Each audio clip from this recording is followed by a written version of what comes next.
nanti di yaumil akhir.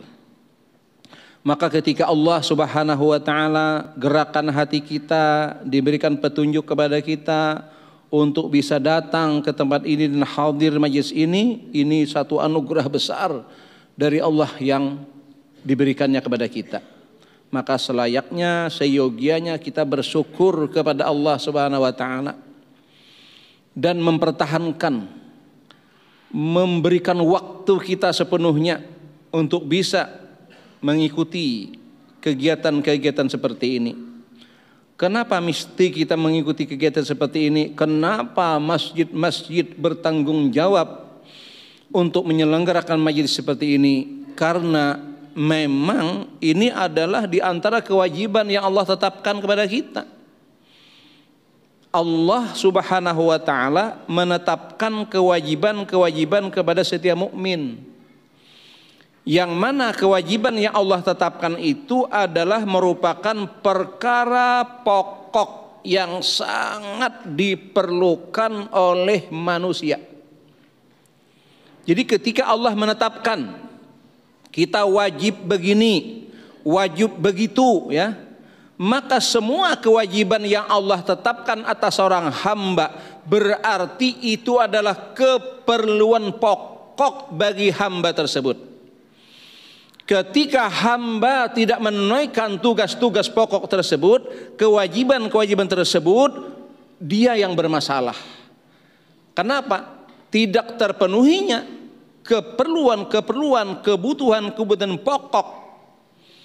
Sebagaimana misalnya kita senantiasa sehari-hari telah mewajibkan diri kita, walaupun dalam hukum itu adalah termasuk mubah, ibahah, namun oleh kita mesti wajib melaksanakan itu. Misalnya sarapan pagi, makan siang, makan malam, itu sudah menjadi siklus kewajiban kita, sehingga sehari-hari pun itu yang kita siapkan.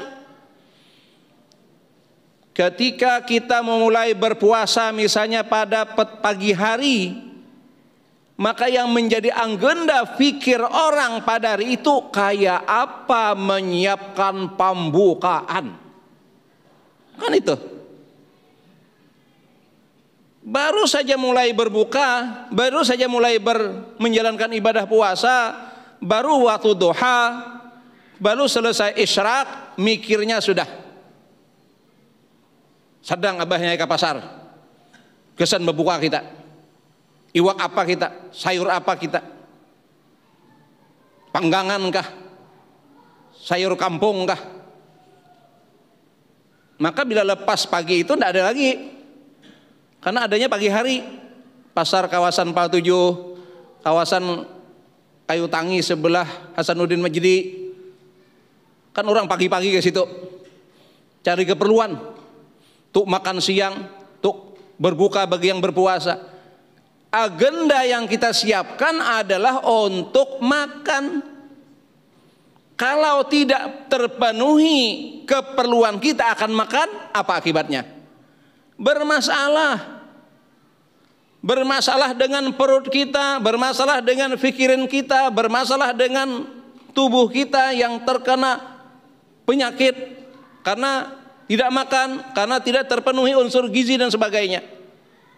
Itu keperluan-keperluan duniawiyah. Maka kita menetapkan kita wajib makan, wajib sarapan pagi, wajib makan siang, hampir tidak ketinggalan setiap hari. Adakah kira-kira orang yang lalai akan makan pagi, makan siang, makan malam? Hampir tidak ada. Tapi justru ada orang yang aneh. Kewajiban rohani yang Allah tetapkan banyak orang yang melalaikan. Apakah tidak bermasalah? Pasti bermasalah. Unsur perut saja yang tidak dipenuhi, kita bermasalah. Bagaimana unsur rohaniyah yang tidak dipenuhi lebih bermasalah. Makanya Allah wajibkan. Allah wajibkan. Ada kewajiban-kewajiban yang mesti kita lakukan. Ketika itu berlaku sebuah kewajiban, maka kita wajib menyediakan waktu untuk itu, bukan sisa waktu. Hari ini orang ngaji pas ada waktu aja. Kayak nang santai-santai hendak ayubat mengaji. Ini lagi aur nah. Kan kadang-kadang orang ada pola pikir seperti itu.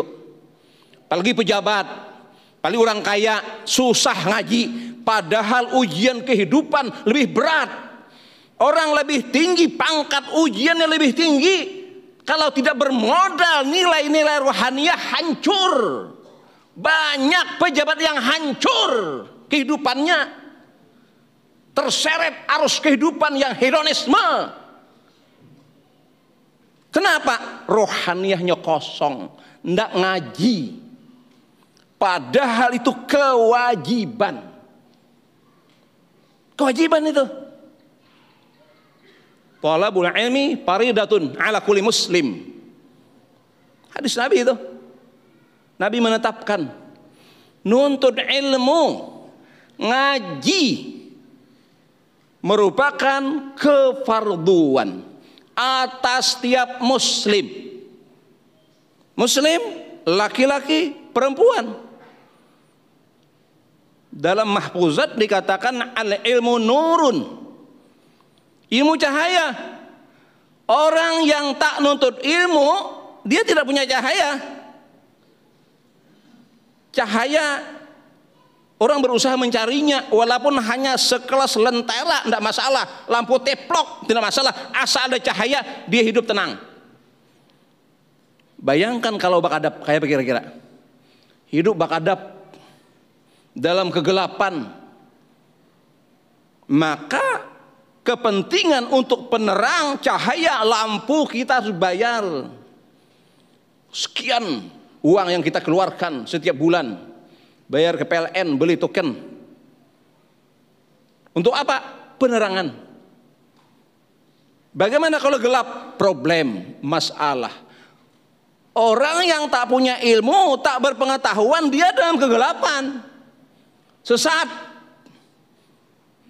tersesat jalan. Banyak sekarang karena nggak ngaji, nggak nuntut, ya sesat.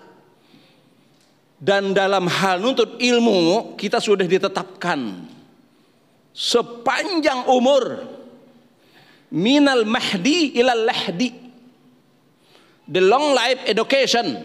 Tidak ada tamat belajar, tidak ada. Sama dengan ibadah. Kalau ada ibadah tamat sesat, ada kalau lah sembahyang tamat, puasa tamat.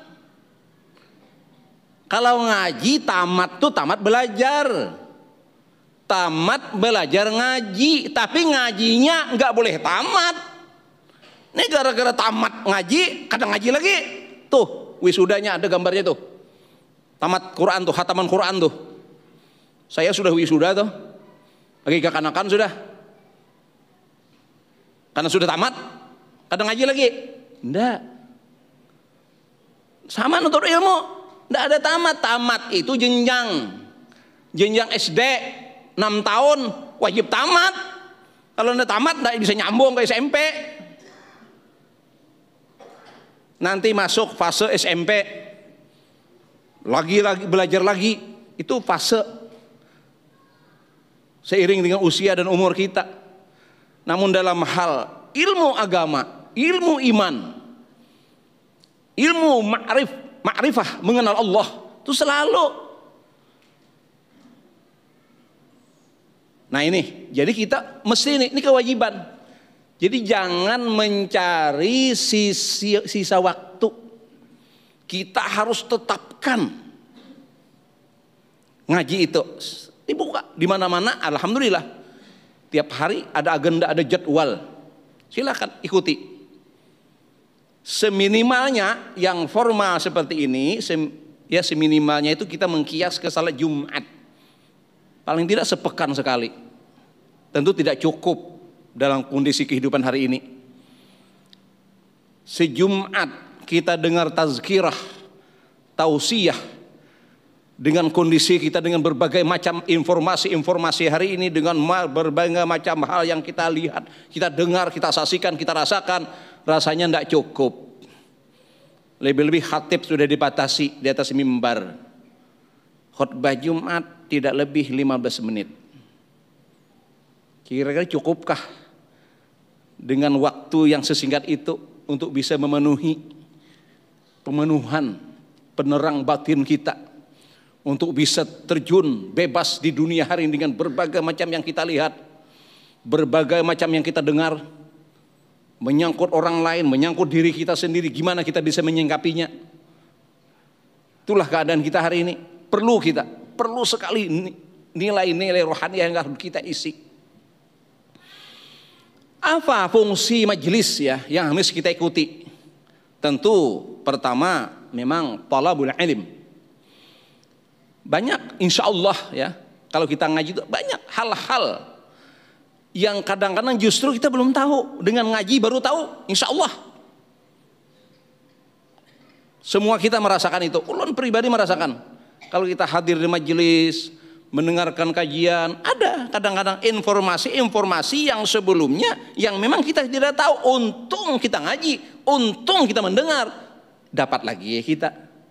Tetap ada itu, ya. Ada hal-hal kadang-kadang yang baru, karena memang nilai ilmu dalam Islam itu sangat dalam, sangat luas. Apalagi dia sekarang ingin dengan berbagai macam cabang-cabang ilmu Islam itu luas. Kalau kita di madrasah itu ada namanya Al-Quran Hadis, itu satu mata kuliah, satu mata pelajaran itu. Padahal itu dua aspek itu beda.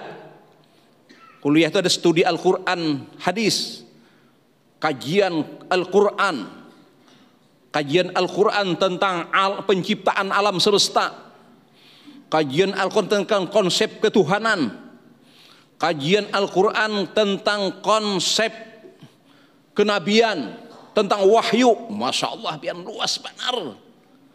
Itu baru kajian studi Al-Quran. Belum lagi ke as-sunnah. Harus kita jawab tantangan itu, karena kita meyakini bahwa sumber ilmu adalah Al-Quran as-sunnah. Sehingga masalah-masalah kehidupan itu semua sebenarnya ada dalam Al-Quran. Para filosof mereka punya pemahaman sendiri dengan pemikirannya, juga mereka punya temuan konsep filsafat tentang Tuhan, filsafat tentang manusia, kejadian manusia, ya, konsep filsafat tentang alam semesta. Oh, itu bebas lagi itu. Maka Quran dengan ulumnya harus bisa menjawab itu. Tidak boleh kalah kita.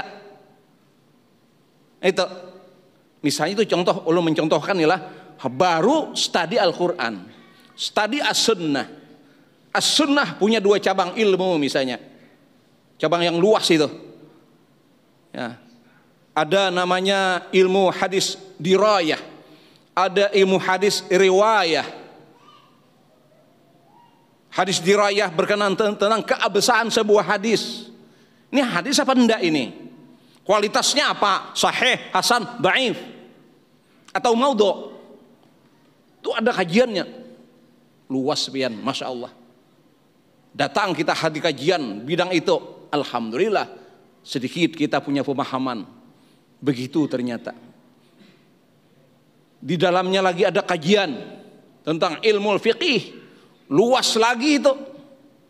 Sebab ketika sudah fikih, itu bukan hanya pemahaman menurut Quran Sunnah itu sendiri. Kita harus juga membahas dalam pemahaman-pemahaman orang yang mencoba memfatwakan Quran Sunnah dalam bahasa mereka. Muncullah mazhab. Wah, itu pulang.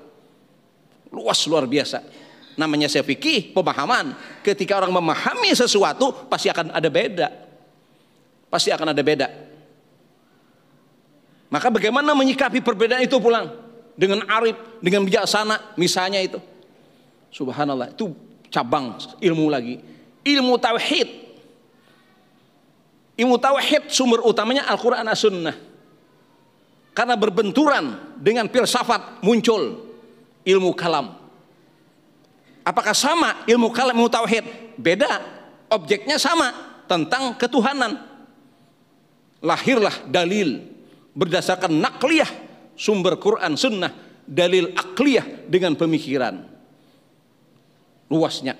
Nanti ketika ketemu yang menyampaikan ini dalam versi apa ini? Ini apakah ilmu kalam ini?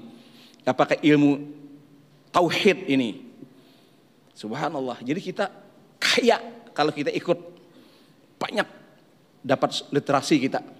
Itu pemahaman untuk itu. Ya. Itu contoh. Jadi kita nuntut ilmu sebenarnya. Berbagai macam cabang. Belum lagi nanti ke ilmu akhlak. Ada dalam kajian mata kuliah itu ada akhlak tasawuf namanya. Ya, ilmu akhlak tasawuf. Hadis itu nanti ada hadis ahkam. Ada hadis tarbawi. Ada hadis adab. Riyadus Shalihin adab. Bulughul Maram ahkam. Nah, itu kajian kitabnya seperti itu. Jadi fungsi majelis adalah talabul ilm. Insya Allah ketika kita hadir di majelis, ada saja yang kita terima sesuatu yang sebelumnya kita belum mengenal. Walaupun ilmu Islam itu tidak ada yang baru, semua ilmu lama. Cuma kita yang kadang-kadang belum tahar, belum tahu. Berkat ngaji dapat kita. Ini berkat makmurnya majelis. Banyak orang paham ilmu sekarang. Hukum korban, hukum akikah. Kalau dulu nggak paham orang itu. Jadi banyak di antara kita yang seusia ulun ini mungkin kada diakikahi orang tua bahari. Itu berkat ilmu termotivasi anak-anak muda baru kawin, baru hamil istrinya sudah nabung. Untuk apa? Untuk akikah. Paham sudah. Dulu ndak ada agenda seperti itu. Kenapa? Ndak paham. Nggak ngerti. Menjelang Idul Adha, siapkan kita untuk korban, kita ikut ambil bagian. Faham sudah. Berkat apa? Berkat ada pengajian, berkat ngaji. Dulu ndak ada. Di kampung-kampung minim pengajian seperti ini. Sehingga amal agama pun jadi kurang. Kenapa ramai masjid nih sekarang? Orang ngaji, paham hukumnya, fadilahnya, keutamaannya.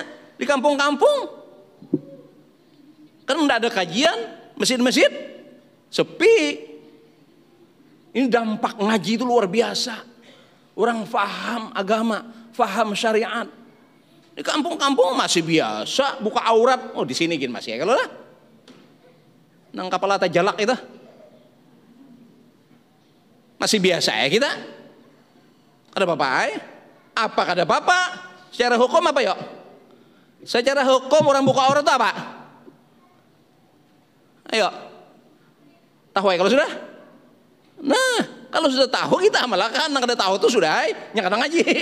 Mudahan paham, mudahan diberi hidayah. Aneh. Buka aurat kebanggaan. Dirubah lagi ciptaan Allah yang dulunya hitam jadi habang. Apa hukum mughayyir li khalqillah? Apa hukumnya? Jelas di hadis. Al-mughayyir li khalqillah, orang yang merubah sesuatu yang Allah sudah ciptakan begitu, dia rubah, apa hukumnya? Pian ngaji sudah tak. Tapi terjadi dengan sebagian kaum muslimin hari ini yang ikal di rebonding, yang rebonding di crawl, oh di crawl lah, bakal aja bari bakrol, yang lurus di crawl, sekarang diluruskan. Itu al-mughayyirat, merubah ciptaan Allah seakan-akan kadar ridha. Kalau kadar ridha dengan ketetapan Allah apa ya? Salah iman. Ada dalam rakaat rukun iman itu apa? Iman kepada ketetapan Allah. Antumina bil qadari khairihi wa syarrih. Kita menganggap ikal kada bagus, tapi Allah yang tetapkan ridha. Kenapa? Khairihi wa syarrih. Menurut kita kada baik, tapi bagi Allah tidak pernah salah. Ketetapan Allah atas kita enggak ada pernah salah. Kalau kita berani menyalahkan, nauzubillah min zalik. Siapa kita? Kenapa kayak itu? Kada ngaji, kada belajar, tahu sudah. Menuntut ini bukannya sekedar tahu. Nuntut ngaji merupakan juga tajdidul iman. Apa perintah Nabi? Jaddidu imanakum. Jaddidu imanakum. Di ayat Al-Quran tuh ada nih, imam pasti tahu itu. Kada hafal paling kada tahu gitu kan. Ada ayat Quran tuh bunyinya begini. Ulun lupa nih letaknya. Ya ayyuhallazina amanu aminu billahi ila akhir ila seterusnya. Ya ayyuhallazina amanu aminu billahi. Ada kalau bilolah? Hah? Yang disuruh orang beriman. Perintahnya suruh beriman. Apa makna? Hai orang-orang yang beriman, berimanlah. Menurut kaidah orang Banjar, salah ini. Ujar orang Banjar. Masa orang duduk suruh duduk? Hai nang duduk, dudukan. Hai nang berdiri, berdirian. Hai nang maunjun, maunjunan. Lucu. Orang sudah maunjun, suruh maunjun. Orang sudah duduk, suruh duduk. Urusan iman suruh beriman. Tidak begitu maksudnya. Kenapa perintah kepada orang beriman supaya beriman? Tajdidul iman. Iman yang sudah ada supaya ditajdid. Sebab yang ada ini al-imanu yazid wa yanqus. Nih nang kita sudah beis ini nih. Ini iman nang ada kita nih nah. Kondisinya yazid wa yanqus. Tuh dalam satu ungkapan lain, makna dari suatu ungkapan lain, iman sekarang ini bisa keluar masuk. Bahaya lagi. Muntakana nurun pun berbahaya. Ini pas kena keluar. Di mana mafhum yang menyatakan bahwa iman itu bisa keluar masuk? Lihat hadis. Ada hadis Nabi yang bersabda, la yazni zani hina yazni wa huwa mu'min, la yasriqu sariq hina yasriqu wa huwa mu'min, wa la yasribul khamra hina yasribuha wa huwa mu'min. Tiga perkara ini merupakan penyakit masyarakat versi polisi. Polisi yang nyatakan. Dalam satu pernah sambutannya seorang yang pernah bertugas sebagai Kapolresta Banjarmasin yang sudah pindah sekarang, waktu itu pindahnya ke Padang, lupa nama beliau, menyampaikan inilah tugas kami untuk menjauhkan daripada penyakit masyarakat. Apa itu? Dia yang 3 poin yang sebut Nabi itu. Jadi dia ingin menjauhkan penyakit ini, imannya kuncinya. Kenapa mereka melakukan? Karena beriman kan Nabi kita. La yazni zani hina yazni wa huwa mu'min. Tidak berzina, tidak selingkuh seorang suami, tidak selingkuh seorang istri kalau dia melakukan selingkuh itu dalam keadaan mukmin. Kenapa selingkuh? Ghairu mu'min, kada beriman. Itu masalahnya. Sekiranya ada iman, no aja Nabi kita. La yazni. La yazni wa huwa mu'min. Kalau dia mukmin, la yazni. Itu kata Rasul. Kenapa berzina? Tidak beriman. Pentingnya tajdidul iman sekarang. Kalau tidak berbahaya, godaan luar biasa hari ini. Di kantor bersama, di mobil bersama syaitan. Ya toh? Laki perempuan berduaan, siapa yang ketiga? Syaitan. Beraninya dia berteman syaitan. Iman lemah, iman rusak, ngaji enggak. Apa yang terjadi hari ini? Banyak berita kasus kriminal di bidang ini, na'udzubillah. Ini masalahnya. Tidak mencuri. Mencuri luas, termasuk korupsi. Korupsi lebih dahsyat dari pencurian biasa. Triliun Pak, miliar, Allahu Akbar. Itu bisa hilang, gelap, tidak jelas juntrungnya kemana proyek ini hilang. Mesti bangunan yang bisa mencapai ratusan tahun, hanya berapa tahun ambruk. Jembatan di Mendestana, beberapa tahun yang lalu terjadi kasus itu kan. Hah? bangunan yang mestinya kokoh dengan target sekian ambruk. Gawian siapa? Koruptor, maling, berdasi. Kenapa terjadi? La yasriq hina yasriq wa huwa mu'min. Dia tidak melakukan itu kalau dia mukmin. Mukmin tidak korupsi. Makanya orang Islam kayak apa? Ngaji lah. Nak ngaji, nak nuntut, pangkat tinggi, godaan luas. Ngaji enggak, hancur saat itu. Kalau ngaji-ngaji kayak ininya kira-kira mau 10.000, 50.000 kau aja kayak ini nah. Mun sakardos duit kawalah kaita.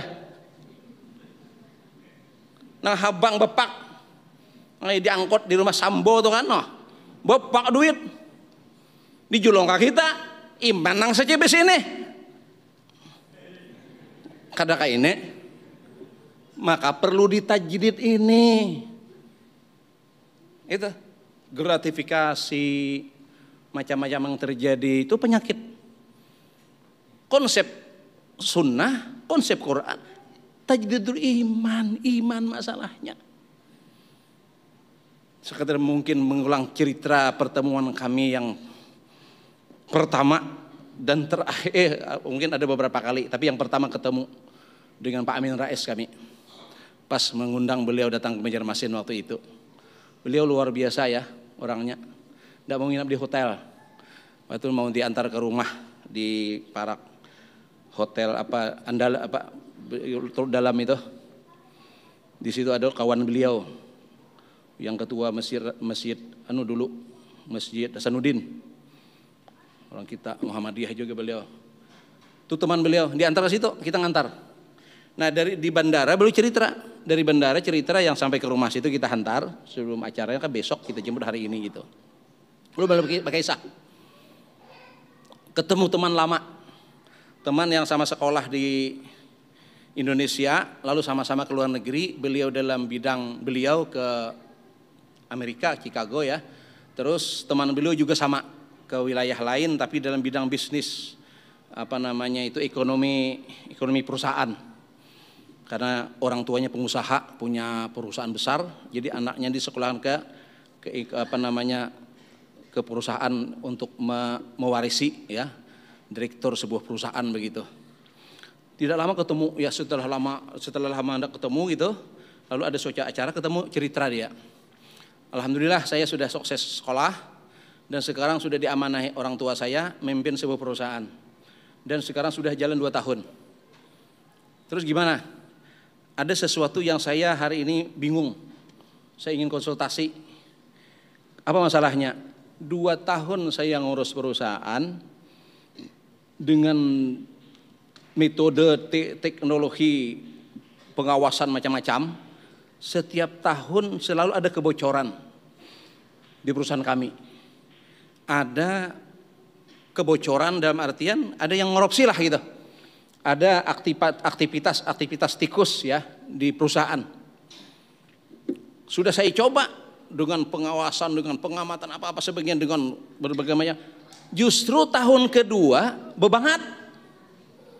Heran saya jadinya. Nah, Pak Amin, kamu janji karena nanya saya akan jawab. Dan jawaban saya tidak ada dalam ilmu kamu. Kalau mau laksanakan, kalau tidak dosa. Apa? Nah, kata Pak Amin gini. Rata-rata pegawai kamu muslimnya berapa persentasinya? Oh, lebih banyak. Hampir 100% muslim. Ya maka saya heran, kenapa kok kebocoran perusahaan saya, karyawannya muslim. Nah sekarang sampean, saya sarankan, sekali lagi jangan kamu bantah ini. Kalau kamu mau laksanakan, kalau tidak saya tidak mau lagi.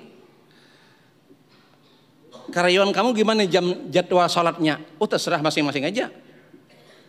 Nah mulai sekarang kamu sediakan tempat. Wah, ruangan di Jakarta ini mahal kalau kita untuk ituan aja. Nah inilah masalahnya, kamu mikirnya gitu. Kamu sediakan satu ruangan untuk mereka istirahat1 jam istirahat siang, 1 jam istirahat, terbuang waktu gimana itu. Nah inilah akal kamu tuh tidak ada dalam pikiran kamu.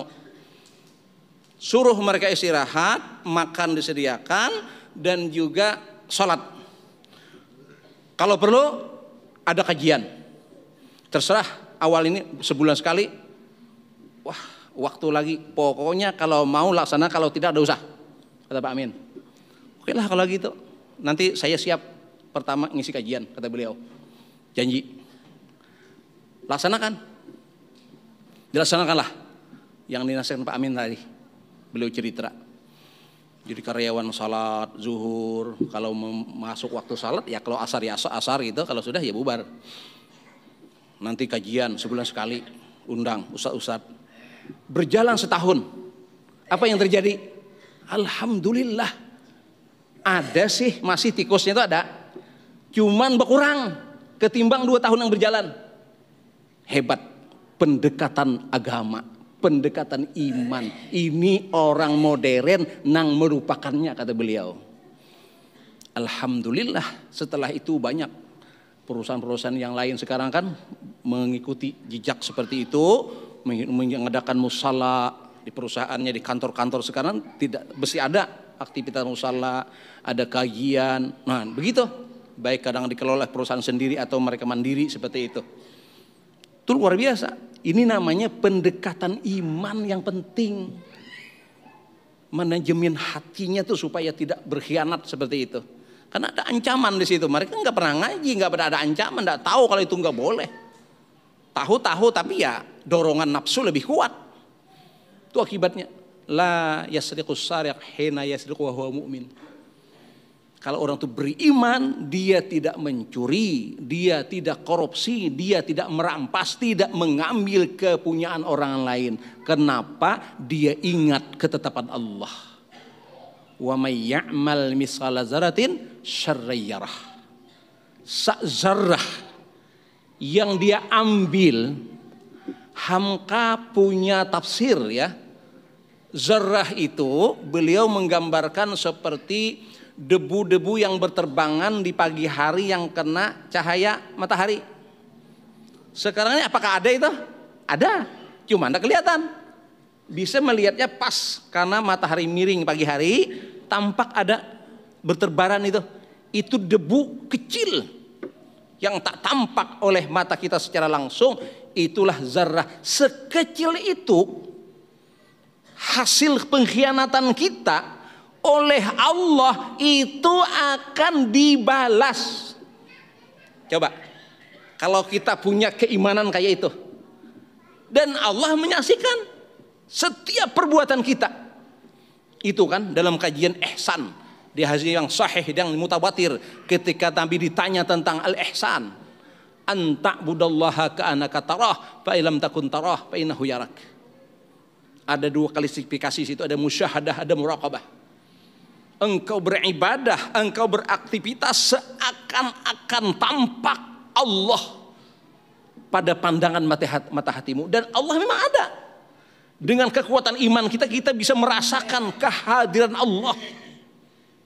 Bahkan dikatakan, huwallah sahibuk. Dialah Allah yang selalu ada. Ketika kau berjalan, ketika kau safar, ketika kau di rumah, ketika kau mati, ketika kau hidup, Allah sahibuk. Itu kenyataannya.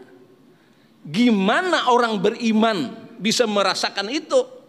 Kalau merasakan ada kehadiran Allah dalam hidupnya, mau lainnya saina edewe. Maulah sakandak seorang. Ora iso. Mesti kehendak Allah.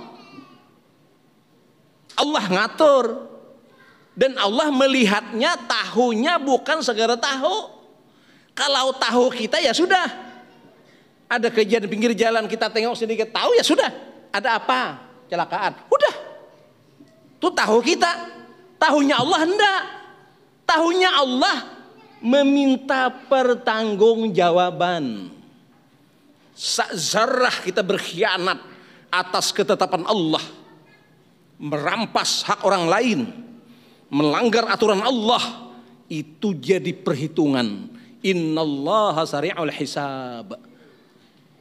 Itu peningkatan ini, kita ngaji itu supaya tertanam ini. Insya Allah mbah ngaji ini mantap kita. Tapi mbah kalawasan mau pulang. Nah itu. La yasribul khamra hina wa huwa mu'min. Tidak minum khamar, tidak narkoba, tidak ngelem. Mun urang tujuan Nabi beriman. Jadi mun hak membasmi itu iman, tajdidul iman. Itu aja pendekatannya. Masalah umat sepanjang masa dari zaman Nabi Adam sampai Nabi kita itu beda-beda itu. Kadang kaum-kaum yang diatasi para anbiya itu beda. Kaum Ma'ad lain, kaum Lut lain. Kan begitu. Beda-beda masalahnya. Dan tak kumpul di umat akhir zaman nih. Kaum Sodom ada sekarang, kaum Ma'ad. Itu ada sekarang ini yang di sini. Nah, setiap nabi yang Allah utus mengatasinya apa? Mengatasi problem-problem yang dihadapi para anbiya war rusul waktu itu. Apa? Ya qaumi budullaha malakum min ilahin ghairuh. Itu aja. Kadang teori lain. Kita nak mencari teori lain. Berhasil lah. Ayo. Macam-macam kalau sekarang nih. Oh begini, bikin badan ini. Wah. Narkoba ada BNN. Nah. Untuk teroris ada BMPT. Untuk gempa bumi ini macam-macam sekarang diulahkan. Apakah menyelesaikan? Tidak. Kalau melupakan solusi yang Allah tawarkan, seragam para nabi sama, pendekatan iman, sembahlah Allah. Itu kata kuncinya.